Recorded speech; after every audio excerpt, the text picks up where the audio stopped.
Hello everyone, my name is Mr Pritchard and I'm going to be your new Year 1 teacher in August, and I am so excited to meet with you all.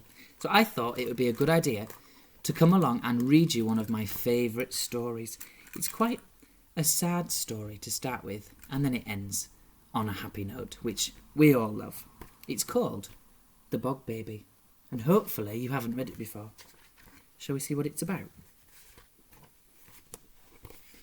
Long ago, when me and Chrissy were little, we did something bad. We said we were going to Annie's house to play, but we didn't. I wonder where they went. We went fishing, all by ourselves, which wasn't allowed. Chrissy said there was a magic pond in Bluebell Wood. It was only ever there in the spring. When it rained, it made a huge puddle in the dell, and pond creatures came. We could fish for newts, she said. I won't tell Mum if you don't. So we went.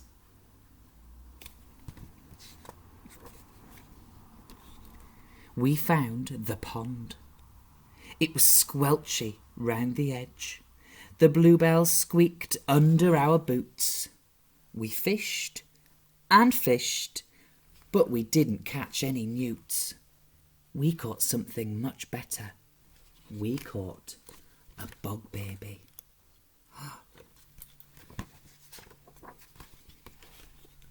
He was the size of a frog, only round and blue. He had boggly eyes and a spiky tail, and I do remember he had ears like a mouse. He came swinging through the flower stalks and jumped into the water.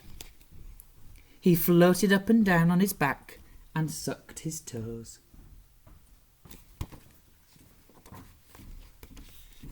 That's when we fished him out. He didn't struggle. He sat in my hand and looked surprised.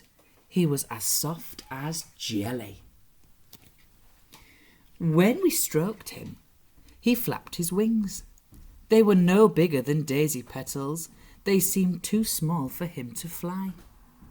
Chrissy said he might be able to fly if we blew on his wings. We blew and blew. Can you blow with me? But all he did was blow himself onto the mud. He didn't try to escape. He just sat still with his paws over his eyes. Aww.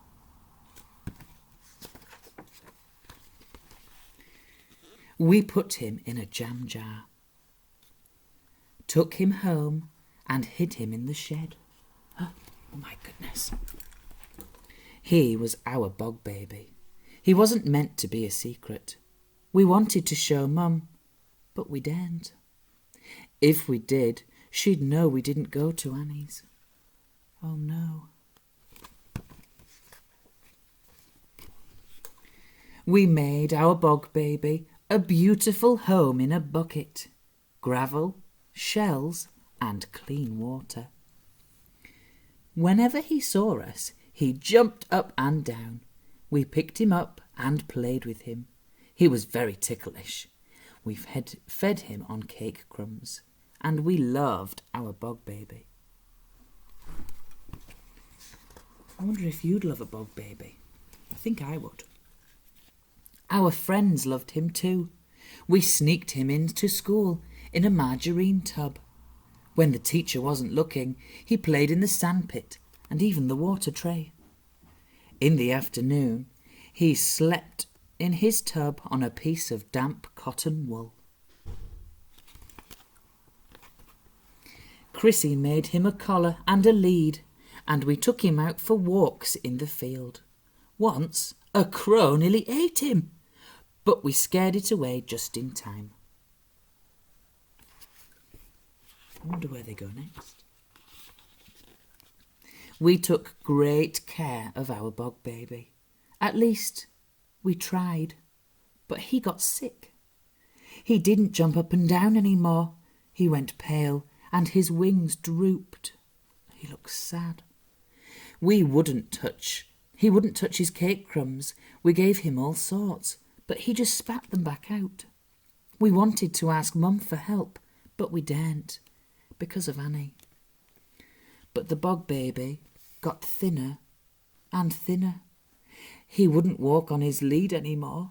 He hid under his shell too. He wouldn't come out, no matter how much we loved him, and we loved him so much.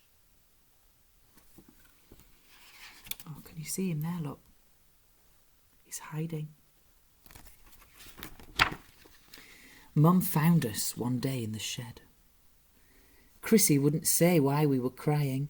We'd promised not to tell, but I blabbed. Mum wasn't angry, though. When she saw who was in the bucket, she smiled, and her eyes went misty. She said she hadn't seen a bog baby since she was little.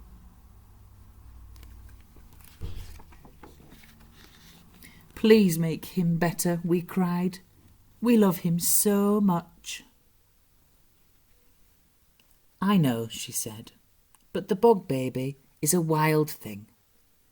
He doesn't belong here. He isn't meant to eat cake, or walk on a lead, or sleep in a tub.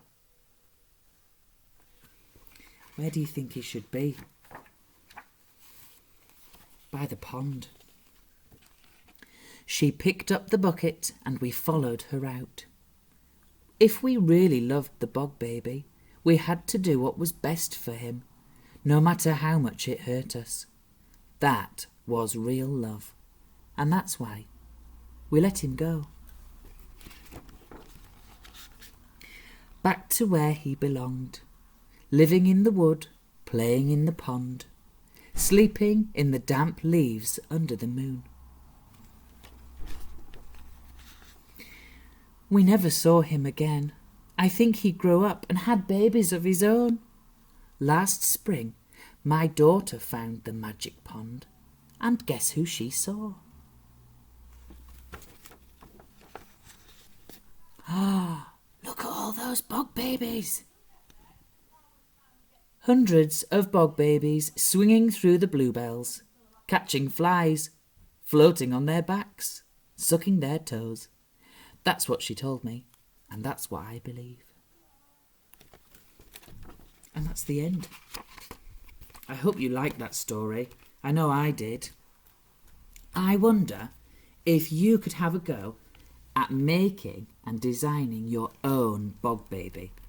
And hopefully you can bring it to our next session, which is in a few weeks' time. I can't wait to see your designs. I'm going to make one too. Hopefully see you soon. Bye.